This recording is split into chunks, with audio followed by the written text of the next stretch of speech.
স্বাগতম জনাইছোঁ মোৰ ইউটিউব চেনেল জ্যোতিৰ্ময় শৰ্মালৈ। আজি মই ক'বলৈ ওলাইছোঁ যে ৰামধেনু কি, ৰামধেনু আকাশত কিয় ওলায় আৰু আমি ৰামধেনুৰ 7টা ৰং কিয় দেখা পাওঁ। আজি মই সেইটো কথা ক'বলৈ ওলাইছোঁ। তো বলক আমি ভিডিঅ'টোৰ ফালে আগবাঢ়োঁ। চাওক, ৰামধেনু হৈছে বৰষুণৰ পিছত আকাশত সৃষ্টি হোৱা প্ৰাকৃতিক বৰ্ণালী। বায়ুমণ্ডলত যিবিলাক পানীৰ কণিকা উপঙি থাকে, ধৰক এইটো বায়ুমণ্ডলৰ পানীৰ কণিকা, এই কণিকাটো বায়ুমণ্ডলত উপঙি থকা পানীৰ কণিকা বুলি ধৰক। এই কণিকাটোত কি হয়, সূৰ্যৰ পৰা যিটো পোহৰ ওলাই আহে সেই পোহৰটো ইয়াত খুন্দা খায় আৰু খুন্দা খাই ইয়াৰ পৰা পোহৰটো প্ৰতিফলিত হয়, মানে পোহৰটো ইয়াৰ পৰা ওলাই যায়।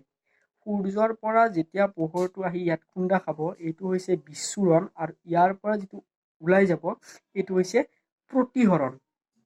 ধৰক এটা টৰ্চৰ নিচিনা, টৰ্চ আৰু এখন আইনাৰ নিচিনা। এটা টৰ্চ এখন আইনাত যেতিয়া মাৰি দিয়া হয়, টৰ্চটোৰ পোহৰটো আইনাত পৰি আইনাখনৰ পৰা খুন্দা খাই বেলেগ ছাইডলৈ ওলাই যায়। ঠিক তেনেকুৱাই ৰামধেনু সূৰ্যৰ পোহৰৰ পানীৰ টোপালত খুন্দা খাই বেলেগ ছাইডলৈ ওলাই যায় আৰু তাত 7টা ৰঙৰ সৃষ্টি হয়।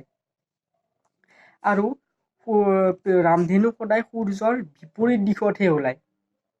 বিপৰীত দিশত মানে ধৰক সূৰ্যটো পশ্চিম ছাইডত আছে, ৰামধেনু সদায় পূব ছাইডতহে ওলায়, কেতিয়াও পশ্চিমতহে নোলায়। পশ্চিমত কেনেকৈ ওলাব? পশ্চিমত ওলাব নোৱাৰি, কাৰণ পোহৰটো আহি পানীৰ কণিকাত খুন্দা খাই বিপৰীত দিশলৈ ওলাই যাব লাগিব।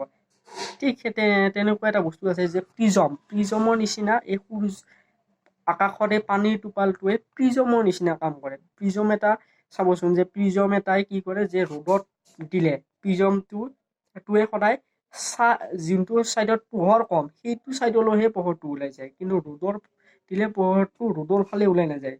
যিটো ছাইডত পোহৰ কম সেইটো ছাইডলৈহে প্ৰিজমৰ যিটো পোহৰ, সেই পোহৰটো 7টা পোহৰ ওলাই যায়। আৰু যেতিয়া পানীত খুন্দা খাই প্ৰতিফলিত হৈ সূৰ্যৰ পোহৰটো 7টা ৰং হৈ ওলাই যায়, তেতিয়া আমি ইয়াক খালী চকুৰে দেখা পাওঁ। মানে খালী চকুৰে ইয়াক আমি দেখা পাওঁ। তো যদি ভিডিঅ' চাই ভাল লাগে তেতিয়া লাইক কৰক, শ্বেয়াৰ কৰক আৰু ছাবস্ক্ৰাইব কৰক। তো আজিলৈ বাই বাই।